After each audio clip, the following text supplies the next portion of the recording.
ಈಗ ದೇವರ ವಾಕ್ಯದಲ್ಲಿ ನಾವು ನೋಡೋದಾದ್ರೆ ಯೇಸು ಸ್ವಾಮಿ ಅಂತಾರೆ, ಅದಕ್ಕೆ ಯೇಸು, ಈ ಹೊತ್ತೇ ನನ್ನ ಸಂಗಡ ಪರದೇಶಿನಲ್ಲಿ ಇರುವೆ ಎಂದು ನಿನಗೆ ಸತ್ಯವಾಗಿ ಹೇಳುತ್ತೇನೆ ಎಂದು ಉತ್ತರ ಕೊಟ್ಟನು.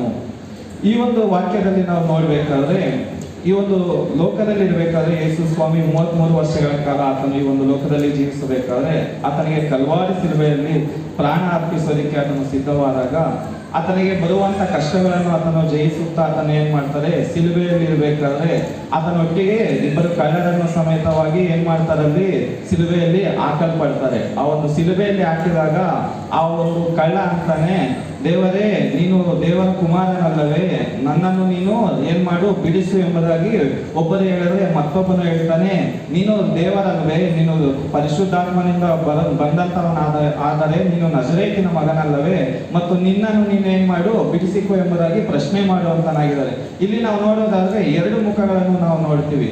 ಈ ಲೋಕದಲ್ಲಿ ಇರ್ಬೇಕಾದ್ರೆ ನಾವು ಕೂಡ ಅಷ್ಟೇ, ನಮಗೆ ಅನುಕೂಲವಾದ ಆಗಿ ಇದ್ದರೆ ನಾವೇನ್ ಮಾಡ್ತೀವಿ, ದೇವರಿಗೆ ನಾವು ಸ್ತೋತ್ರ ಹೇಳುವಂತವರಾಗಿದ್ದೀವಿ. ಅದೇ ನಮ್ಗೆ ಒಂದು ಕಷ್ಟ ನೋವು ಬಂದ್ರೆ ನಾವೇನ್ ಮಾಡ್ತೀವಿ, ದೇವರನ್ನ ಪ್ರಶ್ನಿಸುವಂತವರಾಗಿದ್ದೀವಿ. ಓ ದೇವರು ನನಗೆ ಇಂಥ ಒಂದು ಕಷ್ಟವನ್ನು ಕೊಟ್ಟರೆ, ದೇವರು ನನಗೆ ಇಂಥ ಒಂದು ಬಾಧೆಯನ್ನು ಕೊಟ್ಟರೆ ಎಂಬುದಾಗಿ ನಾವೇನ್ ಮಾಡ್ತಾ ಇದ್ವಿ, ದೇವರನ್ನ ಪ್ರಶ್ನೆ ಮಾಡುವಂತವರಾಗಿದ್ವಿ. ಅದೇ ರೀತಿ ಇಲ್ಲಿ ಕೂಡ ನಾವು ಇಬ್ಬರನ್ನು ನೋಡ್ತೀವಿ. ಒಬ್ಬನು ಏನ್ ಮಾಡ್ತಾ ಇದ್ದಾನೆ, ದೇವರೇ ನನ್ನನ್ನ ಏನ್ ಮಾಡು, ನೀನು ಜ್ಞಾಪಕ ಮಾಡಿಕೋ, ನೆನೆಸಿಕೋ ಎಂಬುದಾಗಿ ಬೇಡಿಕೊಳ್ಳುತ್ತಾ ಇದ್ದಾನೆ.